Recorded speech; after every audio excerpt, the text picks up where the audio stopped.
میں ہوں آپ کی میزبان مونا خان آپ کے شو ریئل پاکستانی کے ساتھ. آج ہمارے ریئل پاکستانی نامور آرٹسٹ ہیں. یہ اتنا زبردست کام کرتے ہیں, یہ 3D میڈالین پورٹریٹ بناتے ہیں اور اس کے توسط سے جو ہمارے مسلم ممالک ہیں, جو لیڈرز ہیں, جو رائل کنگز ہیں, ان کو ایک میسج دیے دیتے ہیں بھائی چارے کا, اور ان کی کوشش یہ ہوتی ہے کہ پاکستان کے آرٹ اور فن کو پروموٹ کریں. تو آج آپ کی ملاقات کروانے کے لیے ہم جا رہے ہیں خلیل نجمی صاحب سے. تو آئیں ان سے ملاقات کرتے ہیں.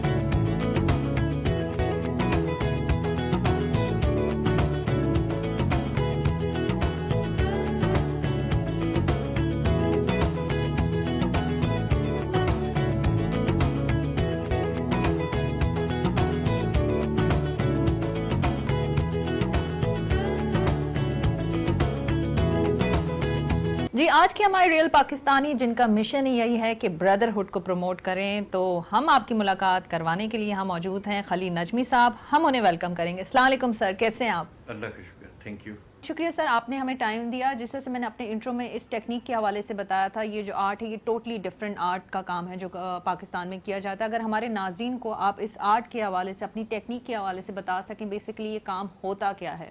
میڈالین پورٹریٹ ہے, میں آپ کو واضح کروں کہ وہ بیس ریلیف میں بنا ہوتا ہے بنیادی طور پہ, اور اس کی جو ٹیکنیکل ریکوائرمنٹ یہ ہے کہ آپ اس کو اس طرح سے بنائیں, ایسے ڈیزائن کریں کہ جب اس کا مولڈ بنے تو ایک اسٹروک کے اندر, یعنی ایک ٹھپے کے اندر جو ہے نا وہ سکہ اٹھائے اس میں سے.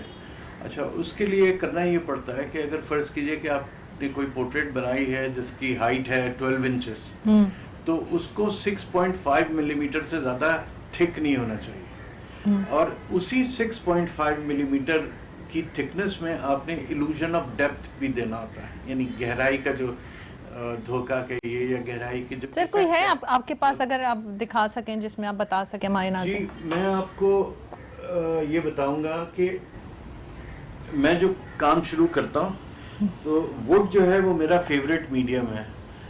اچھا, مختلف لوگ مختلف انداز میں پیٹرن بناتے ہیں اس کا, میڈالین پورٹریٹ کا, اور میں ووڈ میں کارف کرتا ہوں. ووڈ میں کارف کرنے کے بعد, جیسے یہ تصویر میں نے بنائی ہے کنگ سلمان کی, یہ بنانے کے بعد پھر اس کے بعد اس کا ایک مولڈ بنتا ہے فائبر ریزن کے اندر, اور اس سے پھر ہم ایک آؤٹ پٹ لیتے ہیں. اور جنرلی یہ ہوتا ہے کہ جب ہم پہلا پیس نکالتے ہیں تو اس کے اوپر نا گرینز لکڑی کے آئے ہوتے ہیں, تو پھر اس کو فنش کیا جاتا ہے. فنش کرنے کے بعد اس کا جو فائنل ہوتا ہے وہ اس طرح کی چیز ہوتی ہے. اس سے پھر ایک فائنل مولڈ تیار کیا جاتا ہے جس سے ہم تصویروں کو میس پروڈیوس بھی کر سکتے ہیں. دیکھیے, اس کے یہ جو بنا ہوا ہے میٹل فنش کے اندر, یہ سمجھیے کہ ریڈی پیٹرن ہے. اسی سے ڈائی اٹھائی جا سکتی ہے سکے بنانے کے لیے, یہ ریڈی پیٹرن ہے. تو یہ تو ایک چیپٹر ہو گیا اس کا. جو پرپس تھا میڈالین پورٹریٹ کا, لکڑی پہ میں نے پیٹرن بنایا, پیٹرن بنا کے اس کو اس طرح سے فنش کر لیا. اچھا, اس کے بعد میں نے جو تھرڈ ورژن اس کا بنایا ہے, یہ جو اس کا جو تھرڈ ورژن ہے, دس از اے ویلیو ایڈڈ ورژن, اور یہ ڈیکوریٹو پرپس کے لیے ہوتا ہے. مثال کے طور پہ یہ جو 3D میں نے پورٹریٹ آپ کو دکھایا تھا تھوڑی دیر پہلے, تو اسی کو پھر ہم ہینڈ پینٹنگ میں ڈیولپ کرتے ہیں اس طرح سے. اور اس کی افادیت یہ ہے کہ یہ ایک سمجھیے کہ ایک ورک آف آرٹ. عام طور پہ میں نے نوٹس کیا ہے کہ عرب دنیا میں اور UAE میں عام طور پہ جو سربراہان مملکت کی تصاویر لگی ہوتی ہیں, تو یا تو وہ پینٹنگز ہوتی ہیں کینوس کے اوپر, یا پھر وہ فوٹو پرنٹس ہوتے ہیں جو کہ گلاس فریم میں لگے ہوتے ہیں. اس طرح کا ورک آف آرٹ جو ہے وہ میں نے, اتفاق ہے کہ مجھے دیکھنے کا موقع نہیں ملا, تو میں نے اپنے طرف سے یہ کوشش کی ہے, اور ایک میں ایک تھیم پہ کام کر رہا ہوں اسی حوالے سے کہ جو ہماری اسلامی دنیا کے سربراہان مملکت ہیں ان کی پورٹریٹس میں بنا رہا ہوں اس پیٹرن کے اوپر. یعنی 3 اسٹیپس میں بنے گی. ووڈ کارونگ ہوگی, ووڈ کارونگ کے بعد میڈالین پورٹریٹ, میڈالین پورٹریٹ کے بعد یہ ڈیکوریٹو پورٹریٹ جو ہے وہ تیار کی جائے گی. تو اس تھیم کا میں نے عنوان رکھا ہے پروموٹنگ بردرہڈ تھرو آرٹ. سر ابھی آپ نے بردرہڈ کی بات کی, اپنے بھائی چارے کی بات کی, ہمیں یہ بتائیں کہ اس کے تھرو, اس آرٹ کے تھرو کس طرح سے آپ بردرہڈ کو پروموٹ کر رہے ہیں, کیونکہ اس سے نہ صرف آپ کا بلکہ پورے پاکستان کا نام جو ہے پوری دنیا میں جاتا ہے. میں یہ جانتا ہوں کہ میرے لیے قائد اعظم علامہ اقبال, محترمہ فاطمہ جناح میرے فاؤنڈنگ لیڈرز کی حیثیت سے میرے لیے ہمیشہ بڑے محترم ہیں اور میں ان کے لیے بڑی محبت رکھتا ہوں. اب اگر فرض کیجئے کہ جیسے ترکی میں انہوں نے ایک استنبول میں ایک سڑک منسوب کی ہے قائد اعظم کے نام سے, اور وہاں ایک کسی ٹرکش آرٹسٹ نے قائد اعظم کی ایک پورٹریٹ بنا کے لگائی اسی طرح سے 3D میں, تو ہم جب پاکستانی اس کو دیکھتے ہیں اس پورٹریٹ کو تو ہمیں بڑی خوشی محسوس ہوتی ہے. لائک وائز میں یہ محسوس کرتا ہوں کہ اگر ایک پاکستانی کسی دوسرے ملک کے سربراہ مملکت یا فاؤنڈنگ فادرز کی تصویر اگر بناتا ہے اور وہ پیش کرتا ہے وہاں پہ, تو ڈیفینیٹلی وہ پسند کی جائے گی, کیونکہ لوگ اپنے سربراہان سے محبت تو رکھتے ہیں, اپنے فاؤنڈنگ فادرز سے محبت رکھتے ہیں. جیسے شیخ زید بن سلطان النہیان جو ہیں وہ بابا زید کہلاتے ہیں یو اے ای میں, ہر کوئی ان کو بابا زید کے نام سے یاد کرتا ہے. تو بہت کچھ کیا انہوں نے اپنی قوم کے لیے, لوگ بڑی محبت رکھتے ہیں. اور مجھے یقین ہے کہ جس طرح ان کی تصویر میں نے جس محبت سے بنائی ہے وہ جب بن کے جائے گی وہاں پریزنٹ ہوگی, اور بھی میں نے تصویریں بنائی ہیں جو کرنٹ رولرز ہیں ان کی بنائی ہیں, تو وہ ڈیفینیٹلی وہ پسند کی جائیں گی. جیسے سعودی لیڈرشپ کی آپ نے تصویر دیکھی, اسی طرح جو میری ایک پورٹریٹ جو ہے وہ کنگ حماد آف بحرین جو ہے ان کی میں نے تصویر بنائی تھی, جو کہ آرمی چیف جنوری میں گئے تھے وہاں, ایک ایوارڈ ان کو ملا تھا, ایک اعزاز ملا تھا. تو ان کا دفتر جو ہے وہ تلاش میں تھا کسی ایسے سوینئر کے جو آرمی چیف بادشاہ سلامت کو پیش کر سکیں اپنے ہاتھوں سے. تو الحمدللہ وہ بہت ساری چیزیں انہوں نے جمع کی ہوں گی, ان میں سے میری پورٹریٹ جو ہے وہ اپروو ہوئی اور آرمی چیف نے اپنے ہاتھوں سے ان کو کنگ حماد کو جو ہے وہ پریزنٹ کی. بہت زبردست سر. آپ نے قائد اعظم محمد علی جناح کا پورٹریٹ بھی بنایا تھا اور وہ آپ نے وزیر اعظم عمران خان صاحب کو پیش بھی کیا تھا. ہم چاہیں گے کہ وہ بھی بتائیں کہ وہ کس طرح سے آپ نے پورٹریٹ بنا کے ان کو پیش بھی کیا تھا, اور جس طرح سے آپ نے کہا کہ وہاں بھی اس چیز کو اپریشیٹ کیا گیا تھا, وہ کیا تھا؟ جی, عمران خان صاحب جب وزیر اعظم بنے اور انہوں نے اپنا عہدہ سنبھالا تو آپ تو جانتی ہیں کہ پی ٹی آئی کی گورنمنٹ جو ہے وہ اٹس اے نیو ویو, پورا پاکستان جو ہے وہ اس موج پہ سوار ہوا ہے اور لوگ بڑی محبت رکھتے ہیں. تو میں نے بھی ایک بہت ہی میرے پاس بطور آرٹسٹ کے میں جو ان کو تحفہ بھیج سکتا تھا وہ ایک اپنی بنائی ہوئی تصویر کا ہی تھا. تو میں نے ایک عدد پورٹریٹ پرائم منسٹر صاحب کو میں نے یہاں سے بھیجی تھی, اور وہاں سے ایک اکنالجمنٹ لیٹر جو ہے ان کے پی ایس نے وہ مجھے سینڈ کیا تھا. تو یہ لیٹر بھی ہے میرے پاس. تو بہرحال یہ سب ہوتا رہتا ہے, کرتا رہتا ہوں میں یہ کام. اور اسی طرح پاکستان منٹ کے ساتھ میں کچھ کام کر رہا تھا, previous master of the minute ہوا کرتے تھے, تو ان سے میری گفتگو ہوئی تھی اس حوالے سے کہ پاکستان میں سرکولیٹری کوائنز ہونے چاہیے ہمارے فاؤنڈنگ لیڈرز کے.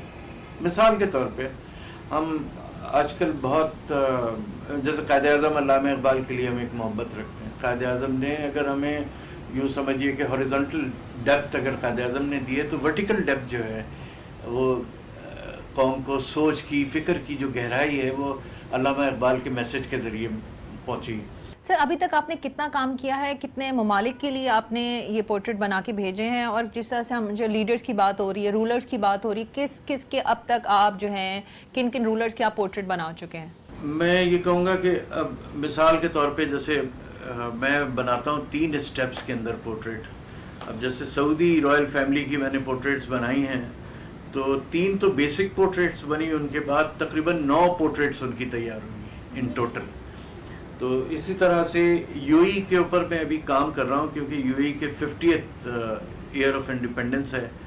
تو یو اے ای کے جو ہیڈ آف اسٹیٹس ہیں ان کی پورٹریٹ کے اوپر میرا کام جاری ہے. میں تقریباً 3 پورٹریٹس بنا چکا ہوں. ابھی شیخ محمد بن زائد جو ہیں ان کی پورٹریٹ جو ہے وہ باقی ہے, اس پہ کام کر رہا ہوں میں. اور اس کے علاوہ بحرین کے کنگ کی میں نے پورٹریٹ بنائی ہے. ایک پورٹریٹ ان کو پریزنٹ ہو چکی ہے ووڈ کافٹ, اور دوسری 2 پورٹریٹ جو ہیں میڈالین پورٹریٹ اور جو ہینڈ پینٹڈ پورٹریٹ ہے کلر میں ڈیکوریٹو پرپس کے لیے, وہ مطلب میرے پاس موجود ہے ابھی. اور اسی طرح جو ہمارے عمان کے سلطان قابوس بن سعید ان کی پورٹریٹ بنا چکا ہوں میں. تو یوں سمجھیے آل ان آل تقریباً کوئی 4 ملکوں کے جو ہیڈ آف دی اسٹیٹس ہیں ان کی تقریباً یوں سمجھیے 15 پورٹریٹس جو ہیں وہ تیار ہو چکی ہیں, 15-16. تو کام جو ہے ٹائم ٹیکنگ ہے کافی, اور اگر 100% ٹائم اگر اس کے اوپر لگا دیا جائے, جو کہ میں چاہتا ہوں کہ میں لگا سکوں, فوری طور پہ اس کے رزلٹس نہیں آتے. تو میں جس طرح مجھے وقت ملتا جاتا ہے میں اس کے اوپر کام کرتا جاتا ہوں سلولی. میرا جو مین یوں سمجھیے کہ گزر بسر وہ آرٹ کے ذریعے ہی ہے, اور زیادہ تر میری جو تصاویر ہیں قائد اعظم کی جو میں نے بنائی ہیں وہ جاتی ہیں پاکستان بھر میں. اور پرنس کریم آغا خان کی میں نے ایک میڈل بھی بنایا تھا ان کی ڈائمنڈ جبلی کے موقع پہ, اور ان کی پورٹریٹس کے بھی آرڈر مجھے آتے ہیں باہر سے, تو وہ بھی میں کرتا رہتا ہوں تھوڑی بہت. سر ہم نے آپ کا کام دیکھا ہے, اور میرے خیال سے یہاں پہ پاکستان میں بہت ایسے کم آرٹسٹ ہوں گے جو اس طرح کا کام کرتے ہوں گے. آپ بتائیں کہ پاکستان میں یو فیل لائک کہ اس کا اسکوپ ہے, اس طرح کے آرٹسٹ ہیں جو کام کر رہے ہیں, اور اس پہ اگر کام کیا جائے تو مزید اس کام کو کس طرح سے آگے لے کے جایا جا سکتا ہے؟ دیکھیے اسکلپٹرز تو کافی سارے ہیں, اور سب میں سمجھتا ہوں کہ سب اپنی اپنی جگہ پہ بہت اچھا کام کر رہے ہیں یقیناً. اور میں جو میڈالین پورٹریٹ کی فیلڈ ہے اس کے اندر ہمارے یہاں کافی کمی ہے, اور اس کی وجہ یہ کہ میری جب ماسٹر آف دا منٹ سے تقریباً کوئی 10-11 سال ہو رہے ہیں میری ان سے ملاقات کو, تو انہوں نے the first thing that he said, جب انہوں نے میرا کام دیکھا تو انہوں نے کہا کہ آپ تھے کہاں بھائی, ہمیں تو ضرورت ہے آپ کے جیسے لوگوں کی, اور ہمیں نہیں ملتے. ہم نے بے نظیر بھٹو صاحبہ کا سکہ بنا تھا اسی زمانے میں, تو وہ ان کا کہنا یہ تھا کہ جو پریزیڈنٹ زرداری صاحب بہت ناراض ہوئے تھے کہ اس کا رزلٹ ویسا نہیں ہے جیسا ہونا چاہیے, تو واقعی نہیں تھا. تو بات یہ ہے کہ کمی ہے لوگوں کی, اور پاکستان منٹ ہی وہ ادارہ ہے کہ جو اگر کام جنریٹ کرے گا تو آرٹسٹ بھی دلچسپی لیں گے اس فیلڈ میں آنے کے لیے. جو اسکلپٹرز کام کر رہے ہیں وہ ہائی پریسیشن پورٹریٹس اس طرح کی بنانے میں دلچسپی لیں گے. میرا اتفاق یہ کہ میں نے جب یہ کام شروع کیا تھا لکڑی کے اوپر کاف کرنا, پورٹریٹس بنانا شروع کی تھی, تو اس زمانے میں میرے پاس تختے ہی آئے تھے لکڑی کے. تو میرے پاس کیونکہ تختے تھے اور پورا لکڑی کا لاگ نہیں تھا, تو میں نے تختوں پہ کام شروع کیا, تو اس کو بہتر سے بہتر بناتا چلا گیا, مطلب اپنا ہاتھ صاف کرتا گیا جتنا بہتر کر سکتا تھا. تو بس یہی میرا سفر ہے اس فیلڈ کے اندر, اور میری کوشش ہوتی ہے کہ بہتر سے بہتر کروں. اور اسی کویسٹ میں نے یہ جو ڈیکوریٹو ہینڈ پینٹڈ جو پورٹریٹس بنانی شروع کی ہیں, یہ ہم پہلے نہیں بنایا کرتے تھے. یہ تقریباً 2 سال سے میں کام کر رہا ہوں, اور اللہ کا شکر ہے پورٹریٹس کافی پسند کی جاتی ہیں. خاص طور سے جو میری پورٹریٹس ہیں قائد اعظم کی جو میں نے پورٹریٹس بنائی ہیں, وہ ہمارے کافی سارے کور ہیڈ کوارٹرز میں لگی ہوئی ہیں, آرمی کے مختلف یونٹس میں جاتی رہتی ہیں. اسی طرح اسٹیٹ بینک ہے, وہ لیتے رہتے ہیں portrait from time to time. No doubt sir, جو آپ نے باتیں کہیں وہ ہمارے ناظرین تک بھی جا رہی ہیں, لیکن ایک اور سوال میں آپ سے پوچھنا چاہوں گی کہ ہمارے آج کل کے جو بچے ہیں, پاکستانی بچے ہیں, وہ ڈفرینٹ فیلڈ میں کام کرتے ہیں. کسی کا کوئی پینٹنگ کا شوق ہوتا ہے, کوئی اسکلپچر بناتا ہے. آپ سمجھتے ہیں کہ آنے والے جو بچے ہیں وہ ان کا رجحان اس آرٹ کی طرف بھی ہے, اور وہ ان میں کیا اتنی پوٹینشیل ہے وہ اس طرف بھی, اگر وہ آنا چاہیں یا کام کرنا چاہیں, کیا کہنا چاہیں گے آپ؟ میں یہ سمجھتا ہوں کہ آرٹسٹ جو ہے وہ جب تک میں اپنے سمجھیے کیریئر کے شروع میں جب میں آرٹ سے وابستہ ہوا تھا, I was a ten ager, تو مجھے بڑا مشکل لگتا تھا آرٹ کو سیل کرنا, کیونکہ آرٹ آپ کریٹ کیے چلے جائیں اور بکے نہ, تو کیا پتہ لگتا ہے کہ آپ کی کوالٹی کیا ہے. ٹھیک ہے, آپ کی کوالٹی اس وقت پتہ لگتی ہے when people are willing to pay for your work. تو میں نے اس فیلڈ میں یہ دیکھا ہے کہ بہت اچھے اچھے آرٹسٹ بیچارے پیچھے رہ جاتے ہیں اس لیے کہ بیچنے کی صلاحیت نہیں رکھتے بیچارے. اور میری خوش قسمتی یہ رہی ہے کہ میں کیونکہ مارکیٹنگ ایڈورٹائزنگ کے پیشے سے وابستہ ہوں, لہٰذا مجھے اپنی بات سلیقے سے کہنے اور اپنی بات آگے پہنچانے کا طریقہ جو ہے وہ آتا ہے. تو میں سمجھتا ہوں کہ میں شاید اس وجہ سے جو ہے وہ زیادہ کامیاب ہوں. باقی میرا کام تو بس, اور مجھ سے بھی بہتر لوگ ہیں جو اس سے بہتر بھی کر سکتے ہیں ڈیفینیٹلی. سر آپ نے اتنی اعلیٰ باتیں کی ہیں اور obvious سی بات ہے آپ کو اس ملک سے بہت محبت ہے, ہم سب پاکستانی ہیں اور اسی محبت کے تحت آپ اس آرٹ کو بھی آگے لے کے جانا چاہ رہے ہیں, بلکہ آرٹ کو آپ بہت آگے لے کے گئے ہیں. تو آج کے حوالے سے کوئی ہمارے ناظرین کو کوئی میسیج, ہماری گورنمنٹ سے کوئی بات کچھ کہنا چاہیں تو پلیز ہم چاہیں گے کہ آپ اپنا کوئی میسیج دیں. میں گورنمنٹ کو یہ کہنا چاہوں گا کہ آپ ڈپلومیٹک فرنٹ پہ آپ کچھ بھی کرتے رہیے جب تک پیپل ٹو پیپل کانٹیکٹ اور آرٹ اور آرٹسٹ کا ایکسچینج اگر آپ نہیں کریں گے تو یوں سمجھیے کہ دل نہیں کھلیں گے لوگوں کے ایک دوسرے کے لیے. آج ہماری عرب دنیا میں پاکستانیوں کی جو عزت ہونی چاہیے, ہم اکثر لوگوں سے شکایت سنتے ہیں کہ ویسی عزت نہیں ہے, وہ جگہ نہیں ملتی, مقام نہیں ملتا. اس کی وجہ یہ ہے کہ ہماری پچھلی جو گورنمنٹس ہیں یوں سمجھیے کہ انہوں نے صرف یعنی رولر ٹو رولر کانٹیکٹ جو ہے اس کے اوپر زیادہ فوکس کیا, پیپل ٹو پیپل کانٹیکٹ نہیں ہوا. جو آتا ہے یہاں پہ ویڈیوز بناتا ہے وہ یہی کہتا ہے کہ پاکستانیوں جیسی مہمان نواز قوم کوئی نہیں, اور اتنے محبت کرنے والے لوگ ہیں. تو ہمیں چاہیے کہ ہم پیپل ٹو پیپل کانٹیکٹ جو ہے اس کو فروغ دیں, ہم آرٹ کو فروغ دیں اور کلچرل ایکسچینج کریں. ہم اسی طرح سے ہم جو ہے وہ ایک دوسرے سے قریب آ سکتے ہیں, ایک دوسرے کی عزت کرنا سیکھ سکتے ہیں, اور یہ سمجھیے کہ اپنے پیار کا اظہار کر سکتے ہیں. بہت شکریہ سر, آپ نے اتنی زبردست گفتگو کی اور جو میسیج جو آپ نے دیا ہے وہ بہت ہی اعلیٰ میسیج تھا. اور میں سر ہی کی بات سے یہی اپنے ناظرین کو کہنا چاہوں گی کہ ہم چاہتے ہیں کہ پاکستان کا نام ہم روشن کریں, تو اپنے آرٹ کے تھرو, اپنے فن کے تھرو ہم بہت اچھا میسیج دے سکتے ہیں, جس طرح سے ہمارے ریئل پاکستانی جو کام کر رہے ہیں بھائی چارے کا ایک میسیج دے رہے ہیں. تو یہی آپ سے درخواست ہے, جہاں جدھر رہیں پاکستان کا نام روشن کریں, کیونکہ یہ ملک ہے تو ہم ہیں. اپنا بہت خیال رکھیں. مجھے مونا خان کو اجازت دیجیے. پاکستان زندہ باد.